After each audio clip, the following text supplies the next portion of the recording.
Welcome, guys, to the Couple Nurses podcast with your hosts, Peter Findero and myself, Matt Slarchik.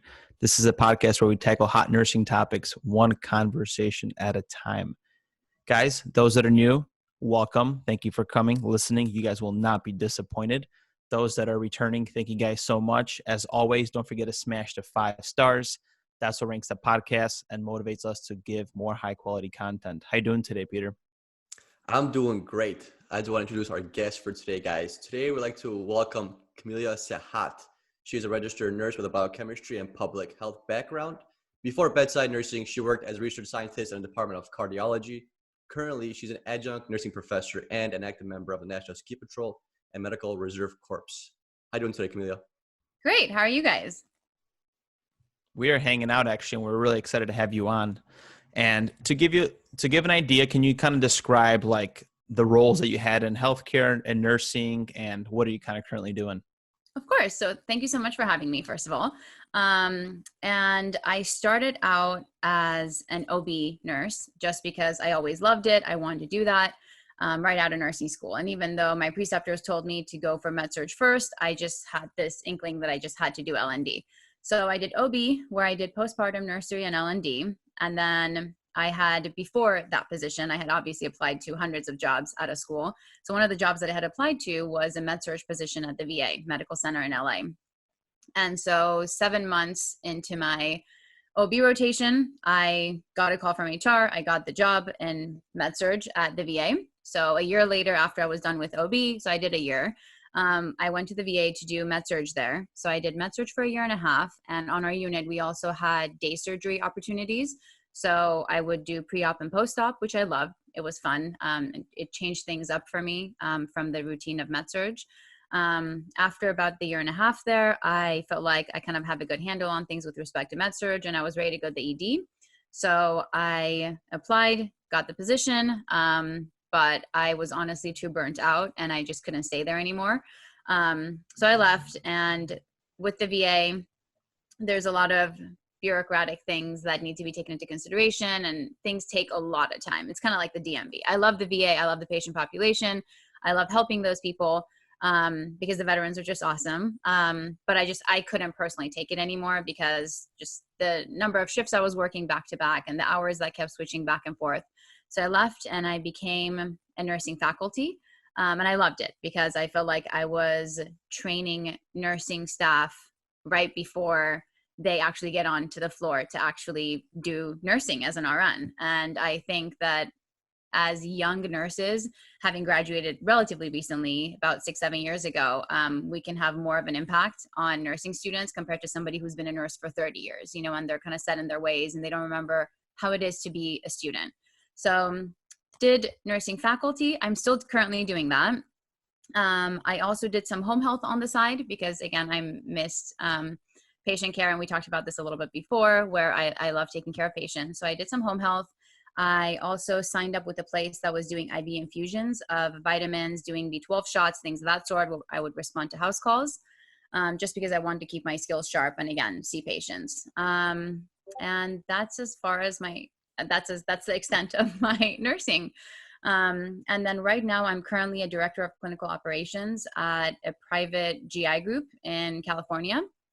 And I'm doing more of an administrative role. I love it because I get to see a different aspect of nursing, and nursing's so versatile. You can do so many things with it. You can do bedside, you can open up a medical spot, you can do Botox, you can do whatever you like with it. So I'm doing more administrative stuff right now. And I also signed up, once COVID happened, I signed up to go and help out with a travel assignment. But unfortunately it got pushed back twice because of low census. So here I am. I was actually supposed to start today, but it's not happening. So I'm currently looking for assignments to go and help out. And once COVID's over, I would love to go back and do bedside nursing as a per diem thing. I don't think it's for me as a full-time. Yeah, nursing is not going to go anywhere. You're going to have plenty more years to do any kind of nursing that you like. But you mentioned a lot about burnout. So, like, how did you deal when you started being burnt out, or how did you feel? Like, how did you know you were burnt out? I mean, so what's normal after working a 3 to 4 to 5 stretch of shifts is that you're exhausted. You don't want to get off the couch. you just want to veg out. And a lot of people think, oh, nurses work only 3 days a week. And I really, really hate hearing that, because it's not just 3 days. We're dealing with so much that it's equivalent to probably like 6 days of somebody working normal 8-hour shifts. So I feel like at first I didn't realize it, but I didn't call it burnout. I just kept thinking, why am I so tired? Then I need more coffee. I need more green tea powder and whatever kind of green powder I could get my hands on. I was ordering from Amazon and all these health stores. And I realized it's just not helping. And in general, I'm a very, very energetic person. Like I could go a normal 12-hour shift without drinking a cup of coffee. And like, it was getting to the point where I needed 5 to actually like get me going. And I just felt like I'm so emotionally exhausted that when I would get home to my husband, I didn't want to talk to him. I didn't want to talk to anybody. I didn't want to care for anybody. I didn't even want to get him a cup of tea, you know? And that was a little alarming to me, that like, I feel like I was becoming so uncaring at home. And little by little, I started to dig inside and see what's going on. And I realized that I'm giving so much and not taking care of myself, in the sense of literally self-care, that now I know about it. Before I didn't have a balance. It was just like, go, go, go, running a marathon every single day when I went to work. So that's like, I realized that now, and I call it burnout now, but back then I just didn't know. I was like, I'm so tired. I can't do this anymore. But now I've learned to cope with burnout more. And I actually help nursing students and new nurses with burnout as well. It's kind of crazy because we are just coining the word of like nurse burnout.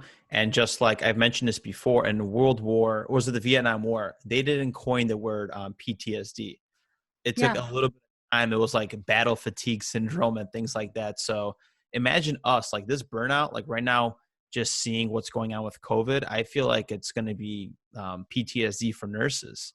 Absolutely. And to ask you a question, so it seems like you have to become very self-aware to understand your burnout. Was this before or after like that 10-day silent retreat that you mentioned? I'm kind of curious where you kind of developed like that awareness, like, hey, I'm emotionally drained. It was definitely after the 10-day meditation retreat where I noticed it, but the meditation retreat was way after I had left the VA. But I always had this guilty feeling for leaving the VA, because I feel like, oh, I'm such a terrible nurse that I don't want to do bedside anymore, you know? But it wasn't that, because as soon as I started teaching as a clinical instructor and a theory instructor, I realized that I do miss patients. And I did go back in the sense of home health and vitamin infusions and things of that sort, but it wasn't the hospital setting, you know? So it took a while for me to realize, okay, it's not that I don't want to be a nurse. It's not that I'm a bad nurse. It's just that I need to take care of me in order to be able to take care of others. And that goes for all aspects of life, you know, especially for nurses who take care of so many patients. So it was definitely after the meditation retreat where I became more self-aware and just became okay with kind of selfishly saying, okay, like, when I do go back to the hospital, or if I do, I'm not going to take on 9 shifts back to back. You know, I will speak up and I will say something about it, because before it was just like, you need me, sure, I'll be there. On my day off, you need me, I'm there. And I feel like if somebody wants to have a long-term nursing career at bedside, they can't do that to themselves. You know, they need to take their days off and just enjoy it and rest, because they're there for a reason. We need to recover. Usually these nurses that you're talking about, they have guilt. And I noticed it all the time. I came in because I feel bad, or I feel guilty because our unit is short, you know? And we as nurses, we're such team players because we know that we can't do things alone. Sometimes we need an operating, functioning team. And it sucks because you do feel that guilt that you're letting your team down, you know? And Absolutely.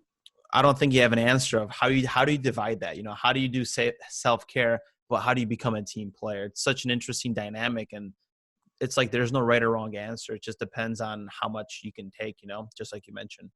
Yeah, absolutely. And I mean, I had that sense of guilt too, you know, and being relatively a new grad starting at the VA, I was like, I want to go help, you know, and you have that fresh blood of like, oh, go, go, go. The nurses who had been there for 30 years, they weren't coming in on their days off because they knew better. That's why they were there for 30 years. And I was there for 1.5 years. Like they had it down. They knew how they need to handle this. But you're right. Everybody needs to find their balance. Yeah, it's like a vicious cycle. Like if you can't find that balance, it's like there's like different levels of burnout. Like sometimes you might just get over it within like a day. Maybe just need a day just to yourself, like do like a me day and you're fine. But sometimes the nurses get caught up in work, like especially now with the whole COVID and you got those higher paying rates. Nurses want to work more. But if you look at it like long-term wise, like this is not going to be sustainable.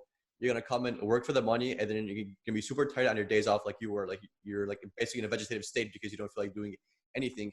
And that decreases your quality of life. And then after COVID happens, I have to pick up all these shifts. Guess what? You're probably going to hate your job because you've done so much of it. Instead of working your 36 hours, you're working like 48 plus a week. And that's adding on to your other stress that you do at home. And it's not healthy. It's not healthy long-term. Short-term, you could do it. Like I did a 9 in a row one time, which was completely okay because I don't do it very often. I did it one time and I came out of it feeling great, like nice paycheck. But would I do it again? Probably not, because like the after effects of it were just not tolerable. It just sucked. Like I was a vegetable. Like I was just like sitting at home, didn't want to do anything. Like you start to lack joy from things that normally brought you joy. Absolutely. And it's interesting because some people will do that. They'll be 1 week on, 1 week off to take vacation. And I feel like the younger they are, the more likely they are to be able to sustain that for maybe a couple months. But after that, I've seen people where they're like, oh, I can't wait to go on vacation after this week's over. And then they're so dead that they're like, I canceled my vacation plans. And I'm just like, so why did you make yourself go through that whole week of work for nothing? You could have divided that into 2 weeks. Right. So I think people learn over time how they work too, you know?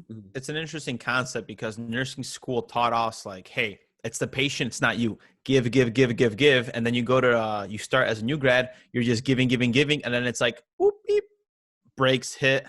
I feel like shit. I stop giving, and then boom, compassion fatigue. And then you have one of those little angry nurses that, you know, I don't want to say just sedate everybody. Hey, let me get some Ativan. And they have like a short temper to their patients. And then the patient has like, you know, poor quality care. Yeah, for sure. And if you keep giving and keep taking, like, it's not your patients asking you, you know, can I have a water? You come back in a room, can I have this? And they keep asking you one thing at a time. It's like, hey, can you just give me like a damn list of what you want? Because that's like very like irritating to me if like these patients ask for one thing at a time. Every time I come in, it's always something like, tell me these things. And the same with management. Like management will take advantage of you too, not necessarily on purpose. It's just because like they need staff, and they're not going to say no for you to pick up. No, they're short staff as it is. Like, yeah, they're going to say, yeah. Like Matt said, you keep giving, and eventually you hit this wall, and then you're not yourself anymore. People are telling you you change, you don't call them anymore, or whatever the issue is, your personality changes, and it's all because of your job. And that's when nurses hate their job. And that's a horrible thing, because as nurses, we're supposed to live for our patients, and we can't live for our patients if we can't live outside of the patient population, you know? Very true. I think go ahead, Matt. I was going to say, that's one thing that I appreciate about like travel nursing is you don't know everybody. You kind of come in there like a lone wolf. You get things done. You help out. So you have that team ethic among other coworkers, but you're avoiding the drama of management, everything that's going on, and you're just worrying about yourself. So I feel like as a traveler, I'm a little bit more selfish, and that's okay because I'm getting what I want pay-wise, like mentally wise, and I get to leave and forget any of that drama with that hospital, you know? So that's pretty cool. Yeah, Camelia, so how do you take care of yourself, like outside of the hospital, outside of work? Like, what do you do? Of course, I'm sure you meditate because you went on that 10-day retreat. Do you like exercise? Do you do, what's like the day to yourself? What are you doing? So I love spending time outdoors. Obviously with COVID now, that's a little bit limited. But even now, I just wear a mask and I go for walks in nature. I love doing that. It just calms me. It centers me. I listen to podcasts that I resonate with. I'm all about self-growth and self-development. So I listen to a lot of podcasts like that. I read, I exercise, I play with my dog. What else do I do? I watch puppy videos. Puppy videos make me very happy. So when I don't have too much time and I have like a few minutes just to take a little break, I'll watch puppy videos. And I recommend that to anybody and everybody who likes dogs, because I feel like it just immediately like makes you feel better. And what else do I do? I watch movies from time to time, hang out with friends when I can, obviously pre-COVID. I go swimming, I snowboard during wintertime, and I meditate. I would love to be more disciplined and routined with my meditation practice, but I'm not, unfortunately. But that's something that I'm working towards. And I do yoga from time to time. So none of this, it's not something that I can say every single day, I do all of these, you know, depending on what I'm craving or what I'm needing, I just listen to my body. That's really important. I feel like we talk about self-care with everybody, which is cool because people should be learning from other people, their routines, and getting ideas for our listeners.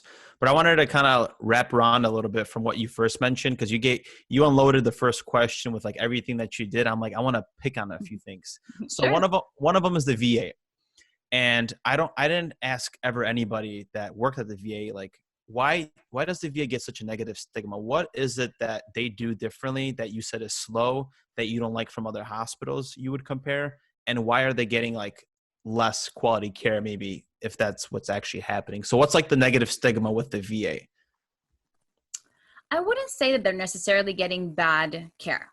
That I disagree with that. Having been there and having observed the nurses and doctors, I don't think they're getting bad care. I do, however, think that because it's a federal government agency, things have to be run by so many people before you can get an okay. So where private practice, or if you work at a medical spa or something of that sort, you just ask your manager, you say one time off, and they give it to you, right? But here it's like it has to go up this chain of command. And even so, from the time, I'll start from the beginning, from the time that I told them I'll start working with you guys to the day that I actually went into the hospital, it was 8.5 months later. Wow. And that is a really long time. So if I hadn't started in my OB job, I'd be basically waiting 5 months for them to even get back to me, and then 8.5 months to actually start. So over a year, right? So it's just, it's very much similar to the DMV, I would say. And I don't know exactly how that chain of command works with respect to why things are delayed, but I just feel like there's no sense of urgency, especially when you're trying to take things up. You know, patient care, sense of urgency. Yes, the nurse calls the doctor, you get the orders, you give the meds, right? But when you're trying to do other things or just change policies, those take a really, really long time. So I was a part of the quality improvement group or committee and the ethics committee on our floor. And I loved being a part of it because I was gung-ho about making all these awesome changes. And we kept talking about it day in and day out. And I was a part of these committees the entire time I was there. And all the changes we wanted to make were positive, yet nothing happened. By the time I left, nothing had happened. So that was another discouraging thing where I thought, I want to work in a place that I actually make a difference, to make this place better for the patients, for the staff, for everybody who's involved. And I feel like they really don't appreciate their staff, and staff meaning any level of nurse that you are, you know. For example, like our cafeteria, it wasn't the best. And I'm not talking about the food, because food at hospitals is just not that great, period. But it's just like the cleanliness level, and like for it to be like when you walk in, be like, okay, wow, I'm going to take my break now, you know. Or even our break rooms were not appealing whatsoever. Half the time we didn't have time to eat. The other half, we didn't want to eat in the break room, you know, because it wasn't that great. So it's just a combination of things. That's interesting. See, I never heard anybody mention a DMV like that. So I wonder, is it because it's not, you know, nurse driven like some hospitals, and that's why shit gets done, right? So I wonder about that. And you said you were like an adjunct teacher. So can you tell us a little bit about like nurse education? Because I don't think we ever touched about it on the podcast, and like how you got into it and things. Of course. So when I was working at the VA and when I was working as an OB nurse, anytime we would get new grad nurses coming, I would always volunteer to precept, just because I'm all about teaching people. And I love educating people with the things that I do know, just because I feel like I have a bubbly personality, and I can be intimidating at times, but I feel like the bubbly personality with like helping somebody, it really helps ease the nerves, you know, because I didn't necessarily have that many bubbly nurses precept me. They were all very, very scary. So I thought it would be good. So I always precepted students and new grad nurses. And I remember one time I saw this clinical instructor come into the hospital, and I started talking to her. I asked her about her job, and I thought, okay, I'm doing this for one student or one new grad nurse once in a blue moon when they come in, but I wonder what her job is like. So she told me about it, and she said she brings them to clinical and she helps them with skills and goes over things that they've talked about in theory. And I thought, oh, this is fantastic. I should do this on the side as I'm working at the VA. And I actually did. So for a few months, and that didn't lead to the burnout just because that was once a week clinicals. But I love doing multiple things at once. So a lot of my jobs have overlapped. I never just had one job just because I can't. As I mentioned to you guys, I have too many interests. So I spoke with her. I loved it. And she told me about a school, American Career College, that she was working at, which she was actually getting ready to retire. So I thought, this is fantastic. So I went on their website. They were accepting applications. I applied, and I didn't for the life of me think I was going to get the position, to be honest with you guys, because I had only 2 years of nursing experience under my belt. And as a nursing instructor, you need way more. So they called me in for an interview, and I went to the interview, and it was the director of nursing and her assistant and some other very high up person, all of them probably like 40 plus years older than me. So I'm at first very intimidated because I'm like, oh my God, I don't know how this is going to go. But I thought, oh, whatever, let's just do it. I love teaching. Let's just talk to them. So I talked to them, and I got home and I had an email that they offered me the job, which was amazing. And the director was so adorable, and I'm still actually in touch with her. She doesn't work there anymore, and I barely work there because of COVID. Like, I actually don't go into the office and campus anymore, but we still have a really good relationship. And I remember I asked her a month after I got hired, I said, why did you hire me? I don't have that much nursing experience. And she's like, you had this passion of teaching and sharing your knowledge that I thought this would be amazing for our nursing students to experience. So I started out as a clinical instructor where I would take about 10 to 12 students per clinical to their clinical sites for 12 hours a day. It was literally similar to a nursing shift. And each student would go into their patient charts. They would pick a patient. I would get report from them, just a very simple, like, okay, who do you have? And then throughout the day, we would prioritize what meds should be given when and things of that sort. And obviously I had to be there with all of them to do all these things, right? Starting lines and checking vitals, depending on what class level they were in. But I really, really liked it because, one, I was getting my patient fix because I would get to go into all the patient rooms, and talk to the patients, and the students got to actually see how you can break the ice with patients. Because I remember in the beginning when I was a nurse, I was so afraid to go into patients' rooms. I remember my first patient, my instructor was like, go do his vital signs. And I was just like frozen there. I was like, what do I tell him? Like, what do we even talk about? And so I wanted to help other students get over that. And I did, and I loved it.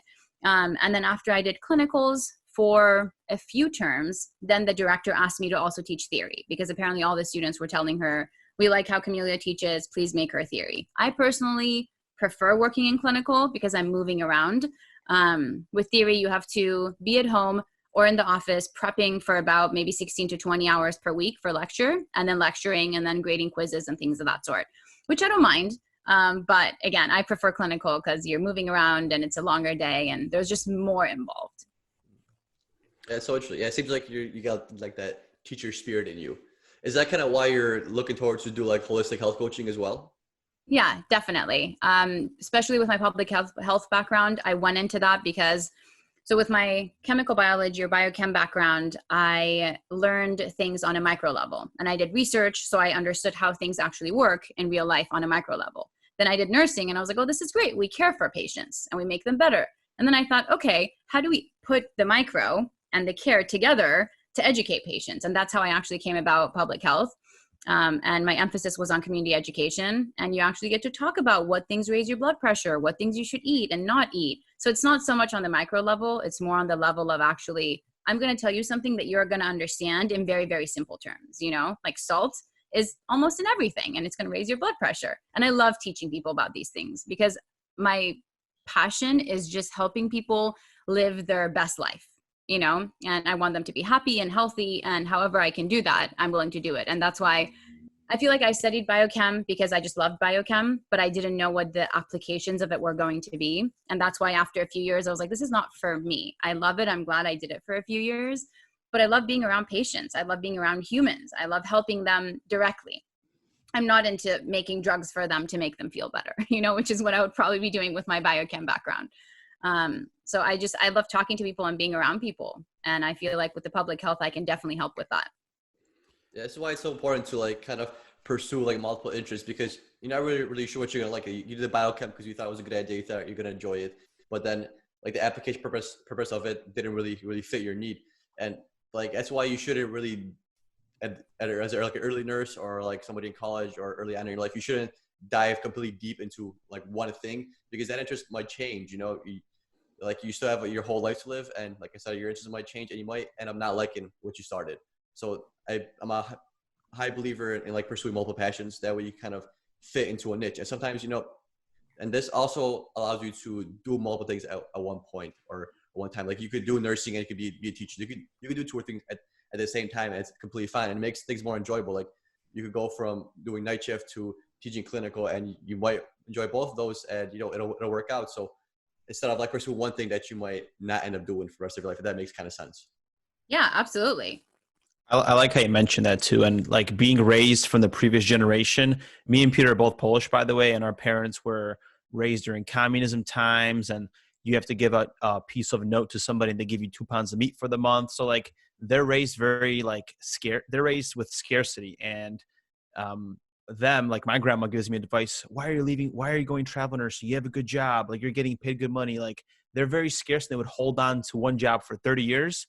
And they would just do that because that's all they had back then. So it's kind of cool how this generation is a complete flip-flop and we're pursuing multiple interests, and how it's important to, you don't know what you might like. Like we're experimenting with podcasting and nursing and then all this little stuff. So everybody that's listening out there, try different things, guys, right? That's like the name of the game.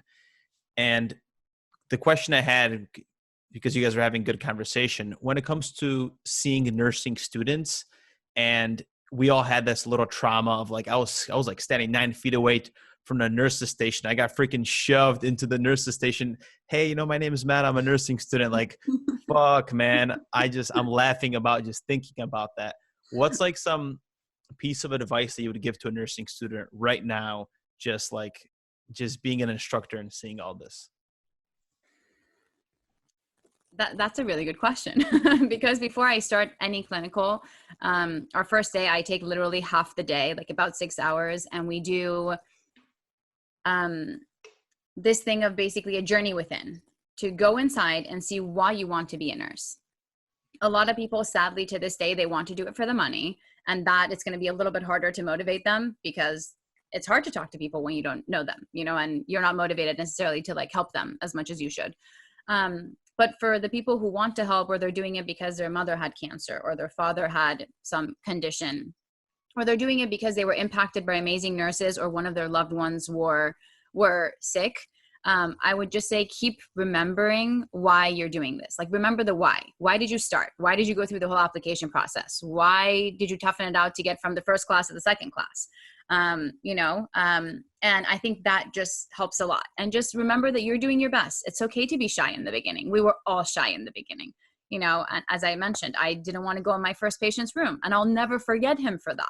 Because I remember he was trying to have small talk with me. I was shaking so much. And when I had the stethoscope pieces in my ears, I was hearing my own heartbeat, and then I learned how you gauge the blood pressure. And I thought his blood pressure is very different than like what I'm actually hearing, because there was just like my own heart rate and his heart rate. It was insane. But we're all nervous in the beginning. You just need to know that you're doing the best you can and just trust in your abilities. And I think the more you know, the more confident you'll be. So I always tell my students, whatever you learn in theory, you need to know it really well before you come into clinical. Clinical is not a place to kind of try to understand what blood pressure means when they talked about it in theory. Clinical is for getting the numbers and learning how to get the numbers and then deciphering what that means, right? But actually understanding how blood pressure works, you need to understand that in theory or at home, or even tying a tourniquet around the patient's arm. You need to practice that at home and then come and practice at the hospital. So I always tell them, if you're ready, you'll be more confident. And even though you might be inserting your first ever Foley in a patient, yes, you're going to be nervous, but if you've practiced enough in your head and you've said it a gazillion times and you've been through all the steps in your head, your nerves are going to decrease when you go in. And that always works. I had patients who come in who don't know what they're doing and they've heard of a Foley in class, but they didn't pay attention. And then I have ones who I tell them, think the processes in your car, think it before you go to bed, think it when you brush your teeth, because that's how I did it, and it really worked for me. And then they come back and they're like, oh my God, thank you so much, Camelia. It totally worked. We sounded like a crazy person just repeating these things to ourselves a million times a day, but we feel confident now that we're with the patients. I like how you mentioned it. I feel like we go into fight or flight so often from stress, and that carries over to as a nurse, because sometimes I have to catch myself like, Matt, like take a deep breath, start freaking thinking. And usually once you start you get a patient from OR, this patient is bleeding, they need blood. You start getting into that fight or flight response, and your vision and your mind just narrows, and you start forgetting to think. And it's really important, just like you mentioned, it's confidence. It's doing that little time on the side to prep up for the actual time that you're in clinical and things like that. Exactly. And it's like repetition too. Like like you said, the whole like studying theory and stuff, it's all repetition. Like your brain is also a muscle. Like the more times you look at it, the more times you read it, the more times you study it, the better you're going to be able to remember it. And with like the nerves, like I've been doing it the same. I've been in the same unit for 3 years, and I still nervous when I come to work sometimes. Like those nerves they're always going to be there, you know, because sometimes you don't know what to expect. You don't become, at least I didn't become very confident in myself as a nurse up until like maybe 2.5 years of actually doing nursing, because everything's different. Even though the person comes with the same illness, the treatment modalities might be a little different, and you just don't know. Like a patient deteriorates real quickly, especially in the ICU, and you just like those nerves are always going to be there. You just kind of have to embrace that they're always going to be there, and almost like hone in on them and not let it hold you back. You just have to learn how to overcome those, and the best way to do it is to just be nervous more, and then eventually like those nerves aren't going to be as strong as they were before. Absolutely. I totally agree. It just takes time. And for some, it takes 2.5 years. For some, it takes 3 years. For some, it takes 1.5 years. But for all of us, it took time. None of us graduated from nursing school and just like showed up to the hospital and we're like, we're super confident, we're Superman or Superwoman. That never happened for anybody. I've never heard of a single nurse saying that. So I think just students keeping that in mind will definitely help. It's like the stigma, since it's May and we're, you know, our little product is coming out, the NCLEX guide. What about like the NCLEX? Don't you feel like it was like this giant monster for 2 damn years that's just scaring you day by day in nursing school, and then you kind of have to just face your demons, and that anxiety is just built up from 2 years of people telling you how bad this test is, and like fudge, man, that feeling when you get out of that damn test and you pass, like that feeling is like unheard of, right? Yeah, and I'm glad you brought this up, because I actually didn't pass my NCLEX the first time around, and it was such a disappointment for me because I had always been an A student through all my 3 degrees. And even classes that I had taken outside of my degrees, I was always getting A's. I was always the best student in the class, or even if I wasn't the best, highest grade, I was the next best. So to not pass, I literally felt like a failure at the moment, right? Because as you mentioned, you come out and you're just, you freaking feel defeated and you're like, what the hell was this? I studied for 2 years and then I studied my butt off with all these other classes and tests and HESI books and whatever I could find. And I didn't pass. Like I'm probably not cut out to be a nurse. And I remember I had been stressing about it so much that when the test came the first time around, I went into the test room and I was so nervous that every inch of my body was shaking. And I was sitting there constantly looking at the timer, looking at which question it was, reading the questions 50 times because I was so anxious that my brain wasn't functioning. I was literally in fight or flight mode. You know, I wasn't in, okay, I got this. Let's take it and see how it goes. There was none of that. It was just like, Camelia, hurry. What if you don't pass? What if the minutes run out? What if the questions run out? And I constantly kept gauging question to question the computer adaptability of it. I kept thinking, is this one harder than the one before? I mean, you can't think that way when you're trying to like save a patient answering the question, right? So that really got to me, and that's why I didn't pass. So I remember after that, I was so devastated. I literally took a trip for 2 weeks, and I just went to the East Coast and I visited my friends that were really close to me that I didn't feel like they would judge me if I told them I didn't pass. And so I took some time off. And when I came back, I was like, you really want to do this? You don't want to just go through 2 years of nursing school and not become a nurse because of this ridiculous test that everybody makes it into a monster. And the first time around, I had taken a Kaplan course, which our school suggested. Kaplan worked for so many of my classmates, but it didn't work for me because my learning style is doing questions. And I think it's just more exciting to do questions. So that would keep my energy up, you know? So I decided to sign up for one of these classes that I actually found on the Board of Registered Nursing, where they would give you an option for either doing tests for 3 weeks, 5 weeks, 7 weeks, something of that sort. And because I had a very short attention span, I decided to sign up for the 3 weeks one. And this was probably like a good 6 months later, right? Because I needed some time to get over the, oh, I'm such a failure. So I got over that, did the tests 12 hours a day. I was literally doing tests. And I loved it because it was so much fun. I was doing tests, reading rationales, doing tests, reading rationales. Whether I got it right or wrong, I was still checking out the rationales. And the second time around when I went in, I had the upper hand of knowing exactly what the test was going to be like. I booked my test at the same exact site. So the computer system was familiar. I wasn't getting in my own head anymore because I had done so many questions that the day that I was taking the NCLEX for the second time was just like another day, you know, just like another practice day where I would get my smoothie, sit in my chair, play with my bunny. I have a pet bunny, and just take tests, So it was literally in my comfort zone. And I passed. It stopped at 80 questions. Sometimes people are like, oh, if it stops at 75, you did amazing, blah, blah, blah. Stopped at 80. I remember it. And I remember coming out of there just bawling. A part of me was like, I think I passed. The other part was like, holy beep. That was so just draining, But it's definitely insane how people turn it into this monster, because it should be just like any other test you take. And again, going back to what I was saying about clinicals and nursing students, if you're constantly practicing, and it's a test, so I don't understand why people just go and study their books all over again, because you need to know how to take the test. And for me, the test was psyching me out the first time. And I know that happens for so many people. It's not that you don't know the content. We know the content, So I feel like if people just do tests, as many as they need, for me, 3 weeks was enough. But they have courses that go as long as like 13 weeks, I think.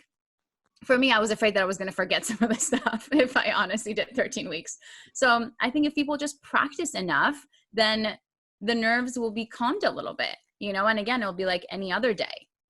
Right. Yeah. Now thinking back on, like, you're talking about, like, you're gauging each question. Is it harder or easier than the previous one? I was doing the same exact thing. I was like, this one seems a little harder, so I must be doing good. This was actually really easy. Like, what am I fucking up on?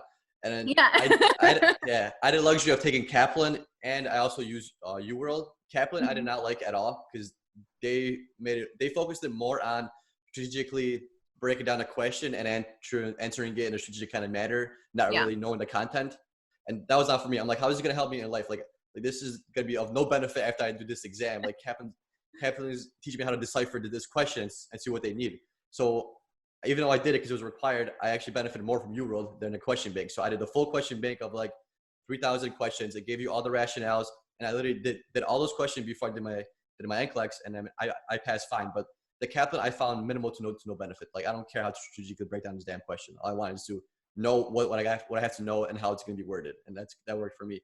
And like, I'm a proponent for C's get degrees, because I was always a C student in my life, and I did pass the NCLEX with 75 questions on my first time. So I just wanted to make that known to everybody in this podcast. We don't have to be like you, Camelia, and get straight A's, I honestly think it doesn't matter though, because I have seen C. Well, yeah, C as in like passing, because in our school it had to be over 75%. You couldn't get lower than 75.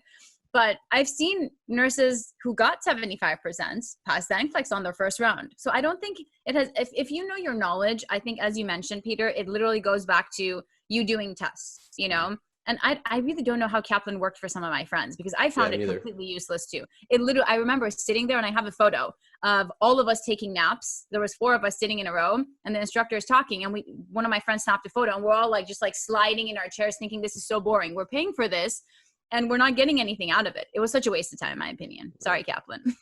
Yeah, it's okay. I think, because me and Matt made a study guide, I think our study guides are going to be better than Kaplan, whatever they're doing. The only thing I like about Kaplan is they provide us with free lunch. That was solid.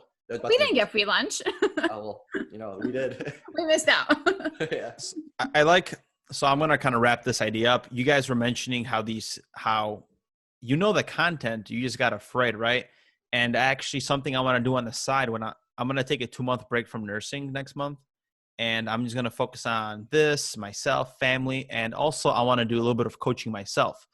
And what we were experiencing before this whole NCLEX thing is the analytical mind. And you get into those little dark holes of thinking, am I good enough? Is this the right question? How much time do I have? And you just start analyzing the NCLEX itself and also yourself, And that's why these meditation retreats are so good sometimes. And you mentioned after that, you kind of decided to say, hey, I'm going to freaking shave this side of the hair, right?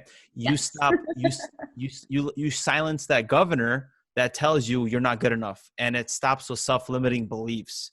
And that's when you start getting into more of that present moment, and you start doing things that you want to, because it's aligning with your intuition, now with the analytical mind that's feeding you constant negative feedback loops, Absolutely. And I love that you brought up the self-limiting beliefs. I'm a huge proponent of that existing and people being aware of what those are, because so many times I remember I told you guys in the first day of clinicals, I have my students do internal work where they go dig inside. One of the questions is actually, what are your self-limiting beliefs? And for a lot of people, it's their first time they're hearing that, and then I give them examples. I tell them, for me, I always thought I was too young. to do this, that, or the other. For example, I interviewed for the nursing instructor position, but in my head, I was like, I'm not going to get this. I'm too young, you know, but the director saw something with her experience and she was like, she's going to be a good instructor. So, but that was kind of by luck, I feel like, because a lot of times when you do have those self-limiting beliefs, they hold you back, you know, and there have been times where I haven't applied to certain jobs because it said I needed 5 years of experience and I only had 2, right? But who knows, maybe if I had applied, I would have gotten the interview and maybe I would have gotten the job.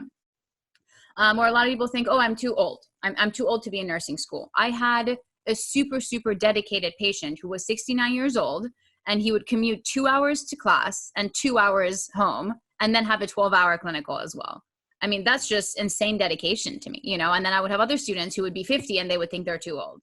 So I think it's very important to know what those are and to tackle them head on and think, I'm not too old. I'm not too young. This is what I am. I want to be a good nurse, a safe nurse, and I'm going to go for it, even if it takes taking the NCLEX 3 times, you know? Yeah.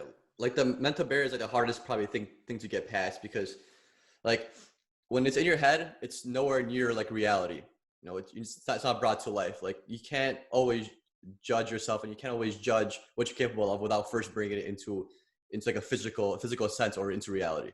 Because in your head, you can do anything in your head. You can fly in your head, you know, but you can't really bring that to reality. That's why it's crazy how our kind of brain works. It kind of holds us back. And I'm not sure if this is like an instinct that it was beneficial at some point, you know, prehistorically wise. But, you know, you can't judge yourself just by basically having that thought in your head or that action in your head. You actually got to experiment and try it in like real life. Just like you said, if you didn't think you'd get the job, you applied, hey, you got it anyways.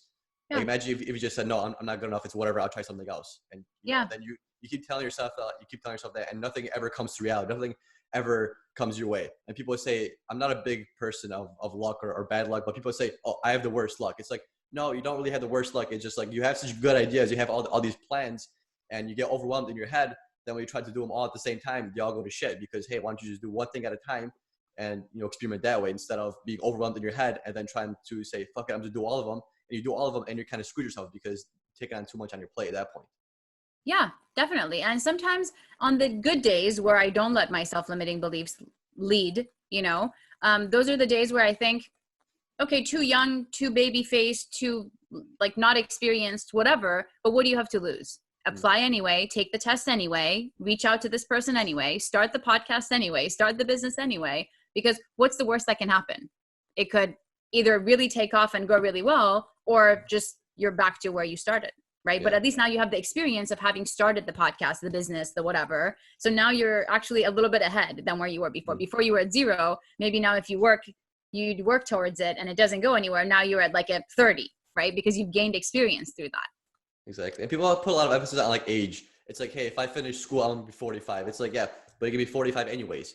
You know, so you can't always do that age. And technically, according to my scale, I'm 24. So technically, I have an extra year of life that I have to plan for now because I guess I'm such a healthy individual. But yeah, Matt, you got something to say? I was just kind of thinking that's like something that you know, Newton's first law of inertia. Like just like you guys are saying, it takes at first a lot of energy to push the ball and push the giant boulder rock. But once you push it and you created that action, it's going to be so much easier to continue because you're already taking the path of least resistance and that rock is already kind of being pushed with gravity, correct? Or is it velocity? Who knows? I don't remember it, but to that detail. I'm not very familiar with Newton's laws. It accelerates. Yeah, I just looked like I knew what I was talking about at one point, right? You did. Okay. Then you had a wall. Yeah, you just kept going. You just kept using some big words. Would have been like, yeah, exactly. Mass times volume equals gravity. Yeah, bro. I just gotta tell you guys the truth, man. I knew all that up until the point of what's pushing the rock. Is it velocity? I think it was gravity. I think gravity because you build velocity with the gravity and some other stuff. But you have to push it with force. No, this is bad. I should remember this. No, because if you're rolling down the hill, you don't need any kind of push force. So that's true. It's going down the hill. It depends where this rock is going and what the surface is. I think gravel might be a little slower. If it's flat road, it should be good. You know. Damn, Peter, you're so funny, man. We lost our train of thought here, but good. I'm trying to think. Do you know Newton's second law? No, I don't. What is it? I don't know, dude. I don't remember it either. Yeah. So, you have a degree in master's in public health, correct? Mm-hmm. How do you feel about like public health, like prevention medicine? Like in America, we don't do much of it, correct? Like what have you learned to give us like more insight into like the public health sector that we're not aware of? Because we don't, we only did technical community and most nurses community for 6 months, whatever a semester is. Geez, I'm blanking out now. And that's it. That's all we know about public health. I think having that small public health class in nursing school was nowhere near enough for me to grasp what public health was about. So I'm so glad that I did the master's, because it was actually 2 years of diving deep into how we can help the community become healthier in the sense of preventing disease and promoting health. And that goes back to what I was mentioning about salt, for example, salts in everything, right? So you touch on a little bit of everything with respect to health and how to communicate it to people. You don't go as deep into health as much as nurses and doctors do, but you do know enough that salt increases BP, you know? So I really liked getting that degree and being in grad school for public health, just because we did a few projects where we would have to do a windshield survey for the problem that we wanted to solve. So for example, if there was a community that we would go to and see that there are too many fast food restaurants around, we would try to come up with a plan and a policy to see how we can get people involved to not consume as much fast food, even though it is there. Or a community that had too many liquor stores at every corner, you know, surveying people, seeing how many of them drink how many alcohols a day, and then basically writing a 400-page paper, starting from the basis, going all the way to the details of this is what I would plan for this community, you know, and building, for example, more parks or more green, clean, safe sidewalks for people to actually get out and walk, you know, and exercise. So it helped a lot. And as I mentioned, I feel like in nursing school, they don't even touch on it nearly enough. And I got my MPH in 2013. Yeah, I think so. It was such a long time ago. And now I was actually a few days ago looking at the same at my school's curriculum for their public health degree. And I realized they've added so many holistic health classes in it that I never got to have, because now they're realizing that it's not just, okay, let's remove the fast food stores or restaurants and the liquor stores and make more parks. It's actually, how do we change the mindset of people to walk past the McDonald's and say, I don't want to eat McDonald's. I'll go with the same few bucks, buy something that's healthier and delicious, you know? And also meditation being in there, exercise, stretching, taking time for self-care, all that stuff. You know, I didn't learn that in public health. I just learned it over time because I was interested in it. But yeah, it's definitely been very, very beneficial. And I've done a lot of health and wellness seminars with that. And I've even done like healthy cooking classes for people who are really busy, like lawyers and doctors and things of that sort. And they all really appreciate it. And even though these are highly educated people, I feel like the things that I'm saying to them in layman's terms, they appreciate so much. Like, oh my God, I never thought I could actually like stretch my arms behind my back when I'm sitting and working at the computer. And then they go home with like clenched backs and just like excruciating headaches. So it's about basically helping everybody be their healthiest self so that they can also help others, their family and their loved ones be healthy. Yeah, it's crazy to think about, because like when you think of something that's like a core in like good health, it's prevention. You know, let's not worry about treating it. Let's worry about you not developing it. And that's the one thing that education and nursing school completely misses. Yeah. Like, you know, we got to do certain things so we do not end up in a certain state. Like if you don't want diabetes, then you have to, you know, watch your sugar intake, watch your carbs. And it's literally like like one semester or one quarter is on health prevention and like community health. It's too little. Like why do we focus so much on pharmacy, on medicine? Yeah, it's our job to deal with drugs and administer these drugs, but there isn't really like a big focus on prevention. And that's like literally the key to good health is prevention. And I'm not sure if like the pharmaceutical companies have a grasp on nursing education, but it's never prevention. It's always like learn this medication. This is the new medication that came out. Exactly. This is the medication that came out. This is the current treatment modality. Research shows that this medication is the best for this disease, but it's never like, hey, let's help you not catch this disease or help you not develop disease and not develop these bad habits. Because like Matt mentioned before in one of our episodes, like COVID has killed a lot of people, but you know, what about the 3,000 plus people that die of diabetes every day? Like we don't blame the sugar industry for this. We don't blame cigarettes. Like, look at cigarettes. They literally have warnings on the damn thing they're just telling you that you're gonna die if you smoke this. And everyone in Congress is completely silent about this. Nobody battles the tobacco company because they got so much money. But here goes prevention, or here goes COVID. It's a big fucking deal, you know. And I think it's mostly because people, meaning cigarette companies, pharmaceuticals, they don't really care about people's health. They really don't. Think about everybody who makes liquor. I mean, if you want to make it at home and enjoy it yourself, I'm totally okay with that. Enjoy it whenever you want. But the fact that it gets sold so just, there's so much of it, you know, and all over the place, and people can purchase it so easily. That just tells me that people's livers for alcohol, their lungs for vaping and for cigarettes, and then sugar, all these sugary substances, sodas, everything that's packed with carbs, you know, and people just don't know about it. So getting diabetes, getting like all sorts of conditions, if people are actually educated in it, I think they would steer away from it. And other companies who make these things, they just care about money because they want their company to survive, right? They've made this company. Now, if people aren't addicted to it, if there isn't enough sugar in it to addict people, then what's going to happen? They're going to go out of business, right? But I feel like not just in nursing school, I feel like they should start teaching about public health at a very, very young age. Like, I wish I knew about this stuff when I was in elementary school, where somebody would bring actual grams of sugar and say, oh, there's like 40 grams of sugar in this one can of Coke. And this is the can of Coke. Like, you understand that this is how much sugar you're drinking? You know, I remember drinking soda because my parents used to drink soda. And then after a while, I was like, this is so sweet that I can't enjoy the taste of food. So over time, I just steered away and I was like, I just want the bubbles so I can just drink sparkling water. And that was that, you know? Same. But my father, for example, still drinks soda. And no matter how much I explain it to him, I feel like it's just like in his DNA that I need this sugar. And it's kind of addictive, you know?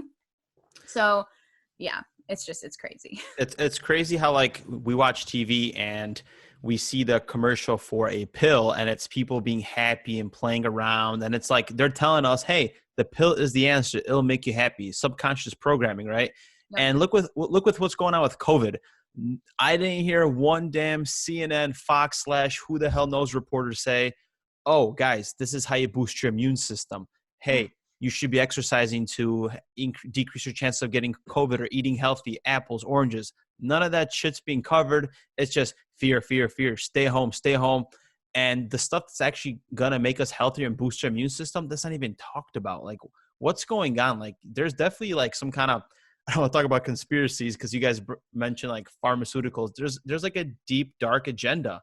And like kicking it back to like nursing students, if we're not teaching nursing students why prevention is important, they're going to be doing bedside care, just telling the patient, hey, take the pill because it's going to help you with this. You know, I'm one of those nurses that are like, hey, yes, you're on metformin, but hey, let's do diet. Let's lose some weight. Hey, do you know how to track carbs? And they're always so thankful for me. And I'm always just like, I'm just doing my damn job. I'm teaching you prevention medicine, and it's definitely lost in healthcare.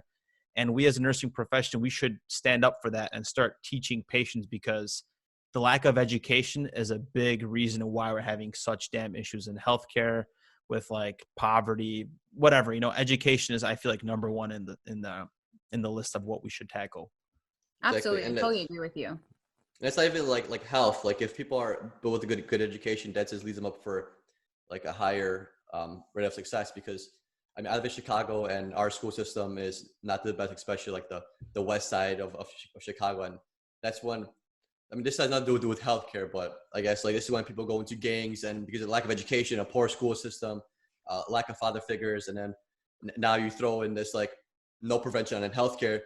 That's why these people are, shooting each other. That's why people are obese in their 30s, is because they have a lack of education all around. It's not just healthcare. It's also has to do with schools, do with the community. It's just bad. Like in certain places, it's really sad to look at in Chicago. Like I know we had Oakland, which we went to see we were next to a tent village, and that was bad to see. But like seeing kids grow up in like uneducated families, and they kind of the thing is like, if your parents are uneducated, it's really hard for that child to build success. Like luckily for us, our parents came to America, and we were kind of raised on a school system. Like Matt's parents and my parents were very big on, hey, you got to go to school, get your degree. But in Poland, they just did high school and then they became farmers. There was no really future for them besides this farming, because we're in a little village. And same here in certain places in Chicago, there's nothing to live for except the streets, because school sucks. Nobody wants to fund it. The only reason they go to school is to get a meal, and nobody else really cares about them because it's such a bad neighborhood. Nobody wants to even go inside it. And you kind of live off the streets, and you kind of get born into the streets. There's really nothing else for you to do. And that's why drug and crime are so big. And who's honking over there, Matt? I don't think that's okay. No, it's okay, because it's usually Matt, because Matt lives in a very busy neighborhood. So I talk a little shit sometimes.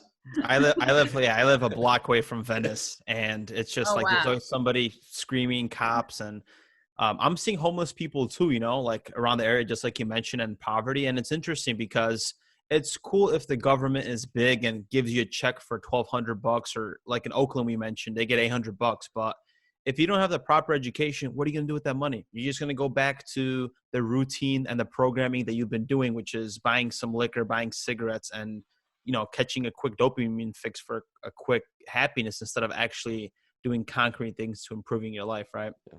Exactly. Okay, you guys want to end it at that? Key takeaway here, guys. Prevention is important.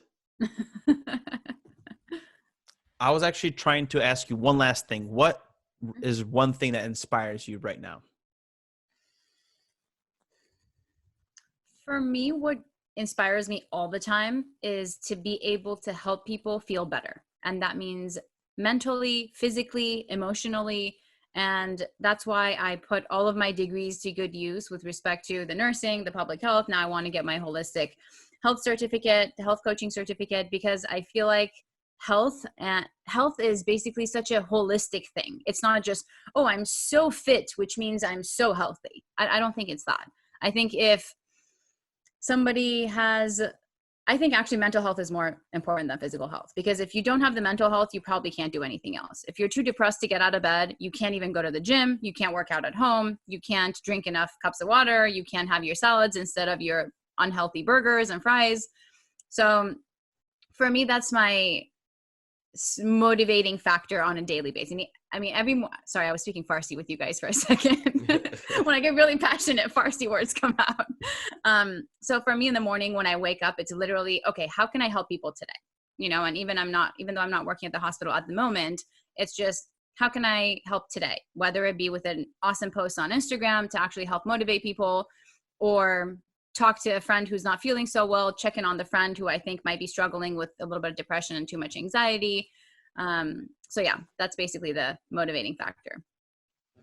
I like that. I like to wrap it up like that. So the motivation, the mantra is to help other people. And, maybe somebody's listening to this right now, wake up today and help somebody and see how good that feeling feels, So guys, we're going to wrap this one up. We had an awesome talk with Camelia, and you could check her out on Instagram if you would like to at nurse.camelia. And anywhere else we could find you? That's it for now. I'm also on Facebook, but I'm not that active. So Instagram it is. IG's the way to go, guys. We'll see you guys next week. See you guys. Bye.